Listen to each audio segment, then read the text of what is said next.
Hi, happy Friday. So we're going to continue where we left off.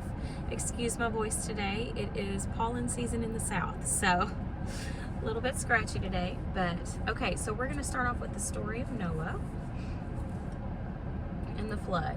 So it says, when human beings began to increase in number on earth and daughters were born to them, the sons of God saw that the daughters of humans were beautiful, and they married any of them they chose. Then the Lord said, my spirit will not contend with humans forever, for they are mortal. Their days will be 120 years. The Nephilim were on the earth in those days, and also afterward, when the sons of God went to the daughters of humans and had children by them. They were the heroes of old, men of renown. The Lord saw how great the wickedness of the human race had become on earth, and that every inclination of the thoughts of the human heart was only evil all the time. The Lord regretted that he had made human beings on the earth, and his heart was deeply troubled. So the Lord said, I will wipe from the face of the earth the human race I have created, and with them the animals, the birds, and the creatures that move along the ground. For I regret that I had made them. But Noah found favor in the eyes of the Lord. This is the account of Noah and his family. Noah was a righteous man, blameless among the people of his time, and he walked faithfully with God. Noah had 3 sons, Shem, Ham, and Japheth. Now the earth was corrupt in God's sight and was full of violence. God saw how corrupt the earth had become, and for all the people on earth had corrupted their ways. For all the people on earth had corrupted their ways. So God said to Noah, I'm going to put an end to all people, for the earth is filled with violence because of them. I'm surely going to destroy both them and the earth. So make yourself an ark of cypress wood. Make rooms in it and coat it with pitch, inside and out. This is how you are to build it. The ark is to be 300 cubits long, 50 cubits wide, and 30 cubits high. Make a roof for it, leaving below the roof an opening for 1 cubit high all around. Put a door on the side of the ark and make lower, middle, and upper decks. I'm going to bring floodwaters on the earth to destroy all life under heavens. Every creature that has the breath of life in it, everything on earth will perish. Imagine getting that news.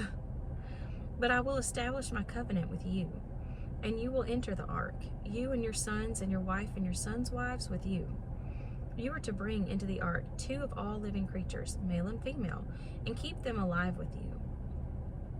2 of every kind of bird, of every kind of animal, and of every kind of creature that moves along the ground will come to you to be kept alive. You are to take every kind of food that is to be eaten and store it away as food for you and for them. Noah did everything just as God commanded him. The Lord then said to Noah, go into the ark, you and your whole family, because I have found your righteousness in this generation.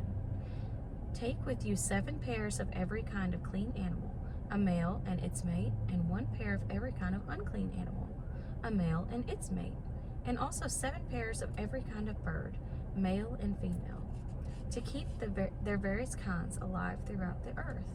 7 days from now I will send rain on the earth for 40 days and 40 nights, and I will wipe from the face of the earth every living creature I have made. And Noah did all that the Lord commanded him. Noah was 600 years old when the flood waters came on the earth, and Noah and his sons and his wife and his sons' wives entered the ark to escape the waters of the flood. Pairs of clean and unclean animals, of birds and all creatures that move along the ground, male and female, came to Noah and entered the ark, as God had commanded Noah. And after the 7 days the flood waters came on the earth. In the 600th year of Noah's life, on the 17th day of the 2nd month, on that day all the springs of the great deep burst forth, and the floodgates of heavens were opened. And rain fell on the earth 40 days and 40 nights.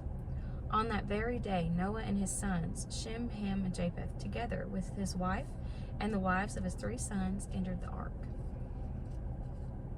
They had with them every wild animal of its kind, all livestock according to their kinds, every creature that moves along the ground according to its kind, and every bird according to its kind, everything with wings. Pairs of all creatures that have breath of life in them came to Noah and entered the ark. The animals going in were male and female of every living thing, as God had commanded Noah. Then the Lord shut him in. For 40 days the flood kept coming on the earth, and as the waters increased, they lifted the ark high above the earth. The waters rose and increased greatly on the earth, and the ark floated on the surface of the water. They rose greatly on the earth, and all the high mountains under the entire heavens were covered. The waters rose and covered the mountains to a depth of more than 15 cubits. Every living thing that moved on land perished, birds, livestock, wild animals, all the creatures that swarm over the earth, and all mankind. Everything on dry land that had the breath of life in its nostrils died. Every living thing on the face of the earth was wiped out. People and animals, and the creatures that move along the ground, and the birds were wiped from the earth. Only Noah was left, and those with him in the ark. The waters flooded the earth for 150 days. But God remembered Noah and all the wild animals and the livestock that were with him in the ark, and he sent a wind over the earth, and the waters receded. Now the springs of the deep and the floodgates of the heavens had been closed, and the rain had stopped falling from the sky. The water receded steadily from the earth. At the end of the 150 days, the water had gone down, and on the 17th day of the 7th month, the ark came to rest on the mountains of Ararat. The waters continued to recede until the 10th month, and on the first day of the 10th month, the top of the mountains became visible. After 40 days, Noah opened a window he had made in the ark and sent out a raven, and it kept flying back and forth until the water had dried up from the earth. Then he sent out a dove to see if the water had receded from the surface of the ground. But the dove could find nowhere to perch because there was water all over the surface of the earth. So it returned to Noah in the ark. He waited 7 more days and again sent out the dove from the ark. When the dove returned to him in the evening, there in its beak was a freshly plucked olive leaf. Then Noah knew that the water had receded from the earth. He waited 7 more days and sent the dove out again. But this time it did not return to him. By the first day of the 1st month of Noah's 601st year, the water had dried up from the earth. Noah then removed the covering from the ark and saw that the surface of the ground was dry. By the 27th day of the 2nd month of the earth was completely dry. Then God said to Noah, "Come out of the ark, you and your wife and your sons and their wives. Bring out every kind of living creature that is with you, the birds, the animals, and all the creatures that move along the ground, so they can multiply on earth and be fruitful and increase in number on it." So Noah came out, together with his sons and his wife and his sons' wives. All the animals and the creatures that move along the ground, and all the birds, everything that moves on land, came out of the ark, one kind after another. Then Noah built an altar to the Lord, and taking some of all the clean animals and clean birds, he sacrificed burnt offerings on it. The Lord smelled the pleasing aroma and said in his heart, "Never again will I curse the ground because of humans, even though every inclination of the human heart is evil from childhood, and never again will I destroy all living creatures as I have done. As long as the earth endures, seed time and harvest, cold and heat, summer and winter, day and night will never cease." So now, repopulating the earth. God's covenant with Noah. Then God blessed Noah and his sons, saying to them, "Be fruitful and increase in number, and fill the earth. The fear and dread that you will fall on all the beasts of the earth, and all the birds in the sky, and on every creature that moves along the ground, and on all the fish in the sea, they are given into your hands. Everything that lives and moves about will be food for you. Just as I give you the green plants, I now give you everything. But you must not eat meat that has its lifeblood still in it. And for your lifeblood I will surely demand an accounting. I will demand an accounting from every animal. And from each human being, too, I will demand an accounting for the life of another human being. Whoever sheds human blood, by humans shall their blood be shed. For in the image of God has God made mankind. As for you, be fruitful and increase in number, multiply on the earth and increase upon it. Then God said to Noah and his sons with him, I now establish my covenant with you and with your descendants after you, and with every living creature that was with you, the birds, the livestock, and all the wild animals, all those that came out of the ark with you, every living creature on earth. I establish my covenant with you. Never again will all life be destroyed by the waters of a flood. Never again will there be a flood to destroy the earth. And God said, This is the sign of the covenant I am making between me and you and every living creature with you, a covenant for all generations to come. I have set my rainbow in the clouds, and it will be the sign of the covenant between me and the earth. Whenever I bring clouds over the earth and the rainbow appears in the clouds, I will remember my covenant between me and you and all living creatures of every kind. Never again will the waters become a flood to destroy all life. Whenever the rainbow appears in the clouds, I will see it and remember the everlasting covenant between God and all living creatures of every kind on the earth. So God said to Noah, This is the sign of the covenant I have established between me and all life on earth. All right, now we move on to the sons of Noah. The sons of Noah who came out of the ark were Shem, Ham, and Japheth. Ham was the father of Canaan. These were the three sons of Noah, and from them came the people who scattered over the whole earth. Noah, a man of the soil, proceeded to plant a vineyard. When he drank some of its wine, he became drunk and lay uncovered inside his tent. Ham, the father of Canaan, saw his father naked and told his two brothers outside. But Shem and Japheth took a garment and laid it across their shoulders.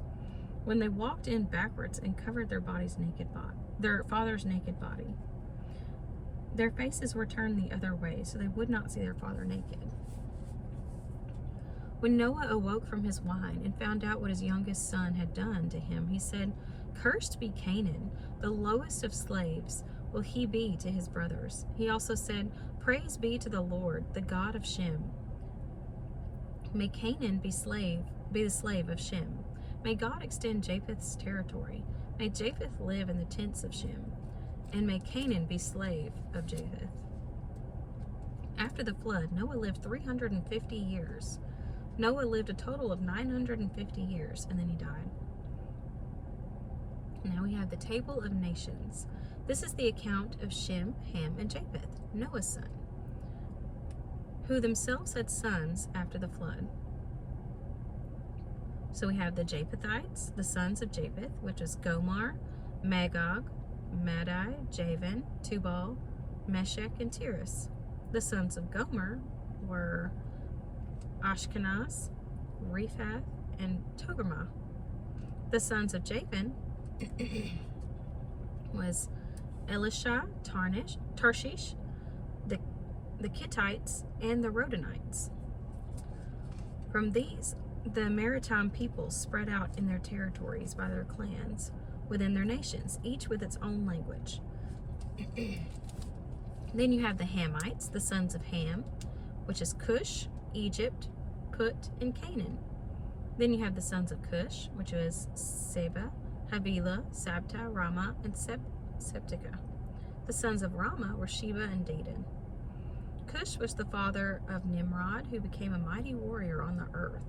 He was a mighty hunter before the Lord, and that is why it said, like Nimrod, a mighty hunter before the Lord.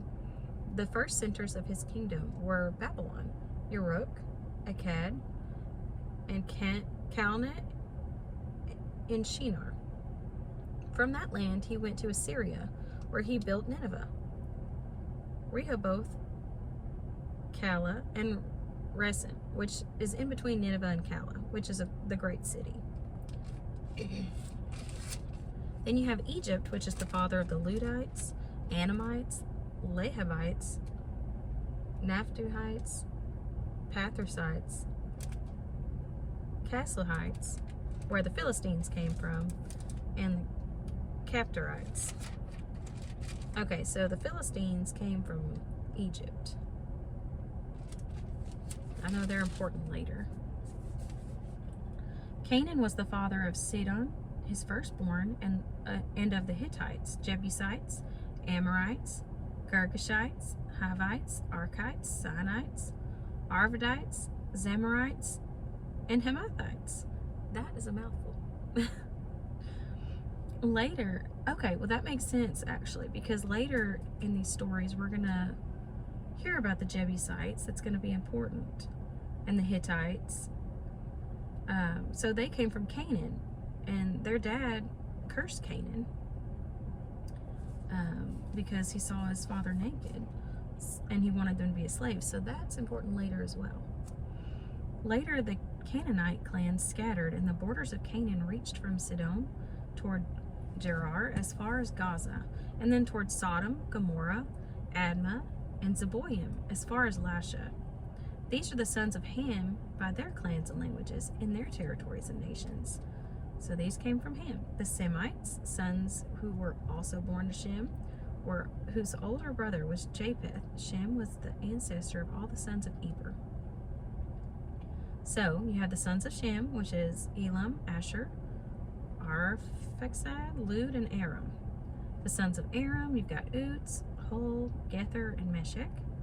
You got Arphaxad, which was the father of Shelah, and Shelah, the father of Eber.